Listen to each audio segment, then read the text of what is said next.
ఎందుకంటే పొద్దున్న నుంచి అన్ని కార్యక్రమాలు తిరుక్కుంటూ వస్తూ ఉన్నాం. మనది 2 గంటలకు ప్రోగ్రామ్ ఉండే యాక్చువల్గా, కానీ 1 గంట లేట్ అయింది ఆల్రెడీ. ఈరోజు ఈ చెక్కుల పంపిణీ కార్యక్రమంలో ముఖ్యంగా మళ్ళీ 20 రోజులు అసెంబ్లీ నడుస్తుంది, మీకు 1 నెల రోజులు మళ్ళీ ముంగడికి పోతుంది అనే ఉద్దేశంతోనే ఈరోజు ఆదివారం అయినా మన అధికారులు అందుబాటులో లేకున్నా కూడా మీ చెక్కులు ఇవ్వాలి అని చెప్పేసి ఉద్దేశంతో చాలామంది సోదరులు సార్ మాకు ఇంకా హాస్పిటల్ పోయినాము, మేము అన్ని సబ్మిట్ చేసినాము, సీఎం రిలీఫ్ ఫండ్ కూడా మాకు రాలేదు అని అంటే వారికి కూడా మొత్తం అన్ని వెరిఫికేషన్కి పెట్టి అవి కూడా శాంక్షన్ చేయడం జరిగింది. ఇంకా కూడా కొంతమంది తర్వాత ఇచ్చిన ఫైల్ అయ్యని సీఎం రిలీఫ్ ఫండ్ వచ్చింది, అంతకుముందు గతంలో ఇచ్చిన కొంతమంది మరి రాలేదు సార్ అని వస్తున్నారు.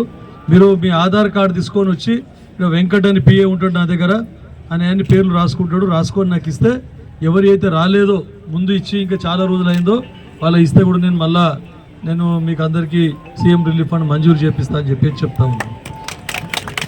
ఇంకా సోదరిమణులకు వాళ్ళకి కనిపించని వాళ్ళకు అంటే ఫస్ట్లో కంప్యూటర్లు ఎక్కియానికి 5,000 అడుగుతున్నారు, చెక్ వచ్చినాక మళ్ళీ 10,000 అడుగుతున్నారు. అయితేనే మేము ఇస్తాం లేకుంటే లేదని చెప్పేసి. కానీ మనము ఈ కాంగ్రెస్ ప్రభుత్వం వచ్చిన తర్వాత, రేవంత్ రెడ్డి గారు ముఖ్యమంత్రి అయిన తర్వాత, నన్ను మీరు ఎమ్మెల్యేగా గెలిపించిన తర్వాత ఎక్కడ నన్ను ఆగుతున్నదా కళ్యాణ లక్ష్మి అని మీకు అడుగుతా ఉన్నాను. 5-6 సంవత్సరాల నుంచి ఆపినే మొత్తం క్లియర్ చేసినాం. ఈరోజు కూడా మేము అక్కడ సిర్గాపూర్ మండలం చెక్కులు ఇచ్చినాం, మనూరు మండలంలో చెక్కులు ఇచ్చినాం. అడిగినా ఏమమ్మా ఎప్పుడైంది మీ పిల్ల పెండ్లు అంటే సార్ 4 నెలల కింద అయింది, 5 నెలల కింద అయింది చెప్తున్నారు. అంటే 5 నెలల కింద మీరు అప్లై చేసుకోకపోతే లేట్ అవుతుంది, కొంతమంది 8 నెలలు అయింది సార్ అంటున్నారు. కానీ అడుగుతున్నాను నేను, 4 నెలలు 5 నెలల లోపల వచ్చే చెక్కులు 8 నెలలు ఎందుకు అవుతున్నదని. 8 నెలలు కూడా కాకూడదు. మీకు పెండ్లి అయింది అని అంటే మీరు తొందరగా అప్లై చేసుకుంటే 5 నెలల లోపల మీకు పడుతుంది. కొంతమంది 3 నెలల కింద పెండ్లి అయిన వాళ్ళు కూడా చెక్కులు వచ్చినాయంటే ఎంత తొందరగా ఇప్పిస్తున్నదో ఈ ప్రభుత్వం మీరు అర్థం చేసుకోవాల్సిన అవసరం ఉన్నది. లేకుంటే తక్కువ అంటే మీకు 1 సంవత్సరం అన్న పడుతుండే కళ్యాణ లక్ష్మి చెక్కులకు. కొంతమంది కావాల్సుకొని పార్టీ, వీళ్ళు ఈ పార్టీకి సంబంధించిన వాళ్ళు, వాళ్ళు ఆ పార్టీకి సంబంధించిన వాళ్ళు, లేకుంటే పైసలు ఇవ్వలేదు మాకు అనే ఉద్దేశంతో చాలామంది ఆపినారు. ఇప్పుడు మీకే చెప్తా ఉన్నాను, ఈరోజు మళ్ళీ నేను సిర్గాపూర్లో పోయినప్పుడు కొంతమంది నా దృష్టికి తీసుకొచ్చిండ్రు, సార్ పైసలు అడుగుతున్నారు సార్ మాకు అని 2-3 చెప్పినా మీకు ఎవరన్నా పైసలు అడిగితే డైరెక్ట్ నా ఫోన్ నెంబర్ తీసుకొని నాకు ఫోన్ చేయండి.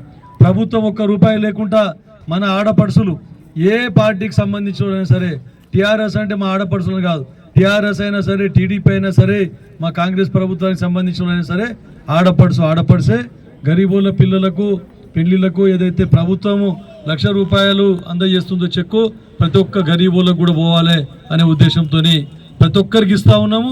అది అతి తొందరలో ఇస్తా ఉన్నామని చెప్పేసి అది మా కాంగ్రెస్ ప్రభుత్వం ఘనత అని చెప్పేసి మీకు అందరికి చెప్తా ఉన్నాం. అవి లేకుంటే ఎట్లా సమకూర్చుకొని ఇంకోటి సెక్రటరీలు కూడా కొంతమంది సర్టిఫికేట్ పెండ్లైన సర్టిఫికేట్ జల్దిస్తలేరు.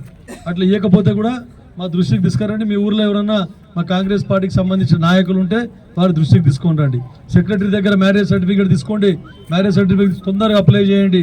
ఎంఆర్ఓ ఆఫీస్లో తొందరగా అప్లై చేస్తే మీకు తొందరగా వస్తుంది. ముఖ్యమంత్రి రేవంత్ రెడ్డి గారు ఆలస్యం చేస్తలేరు, మా కాంగ్రెస్ ప్రభుత్వం ఆలస్యం చేస్తలేదు.